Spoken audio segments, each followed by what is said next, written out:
Last வீடியோவில் மெத்தடும் ப்ரொசீஜரும் பார்த்தோம். இப்போ அதுக்கு ஒரு சம் சால்வ் பண்ணலாம் ஸ்டிஃப்னஸ் மேட்ரிக்ஸ்க்கு. ஸோ ஃபஸ்ட்டு வந்து இங்கே என்னென்ன கொடுத்துருக்காங்கன்னா, ஏ வந்து ஃபிக்ஸ்டாகவும் பிசிடி வந்து சிம்பிளி சப்போர்ட்டடாகவும் கொடுத்துருக்காங்க. ஸோ அதுக்கு ஏ டு பிக்கு வந்து யூடிஎல் இருக்குது 5 metre. Next B to C வந்து பாயிண்ட் லோடு இருக்குது 3 மீட்டர் 3 மீட்டர், அப்போ டோட்டலாக 6 மீட்டர்.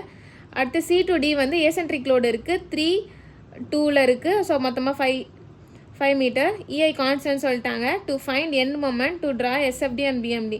ஃபர்ஸ்ட் ஸ்டெப் வந்து degree of kinematic indeterminacy.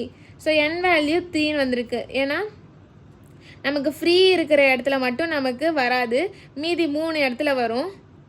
Next வந்து ஃபிக்ஸ்டில் மட்டும் வராது, மீதி 3 இடத்துல வரும். ஸோ அப்போது 1 2 3 இருக்குது. என் வேல்யூ 3னால 3 குவாடினேட் அசைன் பண்ணுறோம். ஃபுல்லி ரெஸ்டாண்ட் ஸ்ட்ரக்சரில் ஃபிக்ஸ்டு.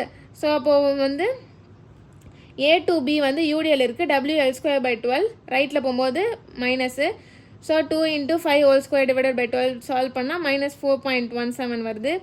எம்பிஏக்கு வந்து இந்த பக்கம் வரும்போது ப்ளஸில் வரும், WL²/12 வரும்.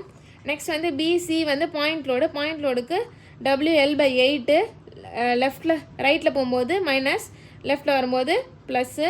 நெக்ஸ்ட் வந்து சிடிக்கு வந்து ஏசென்ட்ரிக் லோடு அப்படின்னும் போது லெஃப்டில் போகும்போது B², ரைட்டில் வரும்போது A². ஸோ அதை சால்வ் பண்ணிட்டதுக்கப்புறம் இந்த இடத்துல P1L, இந்த இடத்துல P2L, இந்த இடத்துல P3L. இங்கே P1L, இங்கே P2L, இங்கே P3L. ஓகேவா? ஸோ இப்போது P1L அப்படின்னும் போது இங்கேருந்து எங்கே போகும்? BAக்கும் போகும், BCக்கும் போகும். அப்போது BA + BC. BAவோட வேல்யூ என்னது? 4.17. Next BC -7.5. சால்வ் பண்ணால் நமக்கு -3.33 வரும். அதே மாதிரி P2Lக்கு C to B போகும், C to D போகும். அதை சால்வ் பண்ணும்போது எனக்கு -2.1 வருது. ஸோ P3Lக்கு வேறு பக்கத்தில் எந்த சப்போர்ட்டும் இல்லாதனால D to C மட்டும்தான் வரும். ஸோ அப்போ DC வேல்யூ மட்டும் எழுதணும், 14.4ன்னு வந்துடும். நெக்ஸ்ட்டு ஸ்டெப் 4 வந்து யூனிட் டிஸ்பிளேஸ்மெண்ட். அதாவது நமக்கு 3 இருக்கா, அப்போது ஃபஸ்ட்டு B எடுக்கிறோம். பியோட குவாடினேட்டில் அட்டு பியிலேருந்து நமக்கு என்ன வரும்? BAக்கு போகும், BCக்கு போகுமா? அப்போது ஏ வந்து ஃபிக்ஸ்டாக 4மே தான் போடணும். அதில் B இருக்கிற வேல்யூ மட்டும் 1 வச்சுக்கிட்டு மீதி இருக்கிற எல்லா வேல்யூமே ACD எல்லாமே 0 போட்டுட்டோம். ஸோ 3 குவாடினேட் அப்படின்னும் போது 3 K11. ஸோ செகண்ட் வேல்யூ எல்லாமே 1ஆக இருக்கணும். K11, K21, K31ன்னு. ஸோ இப்போ K1 கண்டுபிடிக்கும் போது 2A / L into 2 θB + θA - 3 γ/L. So இது ஃபார்முலா, இது நம்ம ஃபஸ்ட் யூனிட்டில் படித்த ஃபார்முலா. ப்ளஸ் நமக்கு வந்து ஸோ ஃபஸ்ட்டு வந்து BA போயிடுச்சு. Next BC. அப்போது 2A / L 2B + 2 θC. Solve பண்ணும்போது நமக்கு B வேல்யூ மட்டும்தான் இருக்கும். A 0 ஆகிடும், காமாவும் 0 ஆகிடும். நெக்ஸ்ட்டு C வேல்யூ 0 ஆகிடும். ஸோ சால்வ் பண்ணும்போது நமக்கு K11 வேல்யூ 1.47 வருது. நெக்ஸ்ட்டு இதே கண்டிஷனில் இங்கே இருக்கா, இதுக்கு சால்வ் பண்ணும். CB போகும், CD போகும். CBக்கு 1, CDக்கு 1. சம் சால்வ் பண்ணால் 211 வந்துடும். நெக்ஸ்ட் வந்து 3.1க்கு என்ன வரும்? 3.1க்கு DC மட்டும்தான் வரும். அப்போ 2EI / L 2 θD + θC அப்படின்னு சொல்லி வரும். ஸோ K31க்கு 0ன்னு வந்துருச்சு. நெக்ஸ்ட்டு அட்டு சியில் பார்க்கும்போது நமக்கு C மட்டும் 1 வச்சுக்கிட்டு மீதி 3 வேல்யூமே 0 ஆக்கணும். 5 மீட்டர் இதெல்லாமே லென்த் எழுதிடணும். செகண்ட் வேல்யூ எல்லாமே சேமாக இருக்கணும். K21, K22, K32. ஸோ K11ம் K21ம் சேம் தான். ஸோ அதனால் நம்ம ரெண்டுமே ஒன்றே எழுதிட்டோம். ஏன்னா இந்த இடத்துல 2.1 நம்ம கண்டுபிடிச்சோம் 0.3, அதனால 1 2மே நமக்கு 0.3 தான் வரும். Next சியும் டியும் C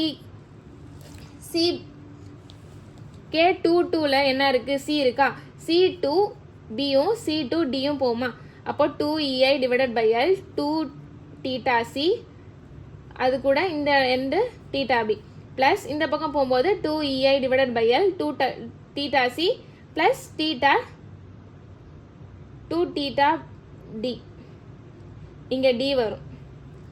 so some solve பண்ணும்போது நமக்கு ஒரு வேல்யூ வரும் 1.47ன்னு. நெக்ஸ்ட் வந்து 3.2ல டிசி மட்டும்தான் இருக்கும். அப்போ 2 தீட்டா டி தீட்டா சின்னு வரும். சம் சால்வ் பண்ணும்போது 3.2 வந்துடும். ஸோ அடுத்து டி கண்டிஷனில் டியை 1 ஆக்கிட்டு மீதி 3த்தையுமே 0 ஆக்கணும். சால்வ் பண்ணும்போது கே 1.3யும் 3.1ம் சேமு. ஸோ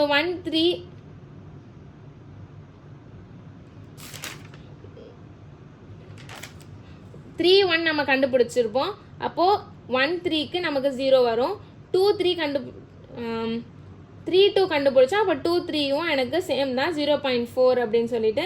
நெக்ஸ்ட்டு 3.3 மட்டும்தான் வேணும். 3.3க்கு என்ன வருது, டிசியும் D2C போமா. அப்போது theta D plus theta C solve பண்ணும்போது K3 வேல்யூ நமக்கு 0.8ன்னு கிடச்சிரும். ஸ்டிஃப்னஸ் மேட்ரிக்ஸ்க்கு நம்ம K இன்வர்ஸ். ஸோ K வந்து நம்ம இப்போ கண்டுபிடிச்ச 9 வேல்யூஸுமே சப்ஸ்டியூட் பண்ணி இஐயை வெளியே கொண்டு வந்து இன்வர்ஸில் போடணும். ஸோ அடுத்தது வந்து பியோட வேல்யூ 0.0.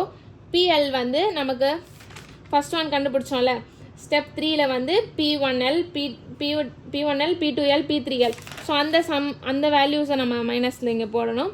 சம் வந்து நம்ம எப்பயுமே போடுற மாதிரி மேட் யூஸ் பண்ணி கேல்சியில் போட்டோன்னா நமக்கு 3 வேல்யூ கிடைக்கும். அதை theta B theta C theta டியாக எடுத்துக்கணும். ஸோ இந்த 3 வேல்யூமே எண்டு மொமெண்ட் நமக்கு ஃபார்முலா தெரியும்ல, MFAB plus 2EI divided by L into 2 theta A plus theta B. எதுக்கு, MABக்கு. சால்வ் பண்ணும்போது எனக்கு ஒரு வேல்யூ வரும். ஸோ அதுதான் வந்து MABயோட மொமெண்ட் வேல்யூ. அதே மாதிரி எல்லாத்துக்குமே நம்ம போடுவோம். ஸோ டிசி வரைக்கும் போட்டுட்டதுக்கப்புறம் ஷியர் ஃபோர்ஸ் கண்டுபிடிக்கிறதுக்கு அந்த டேப்லர் காலம் போட்டு டயக்ராம் வந்து ஷியர் ஃபோர்ஸ் டயக்ராமும் பெண்டிங் மொமெண்ட் டயக்ராமும் வரையணும். ஸோ இதுதான் இந்த சம். தேங்க்யூ.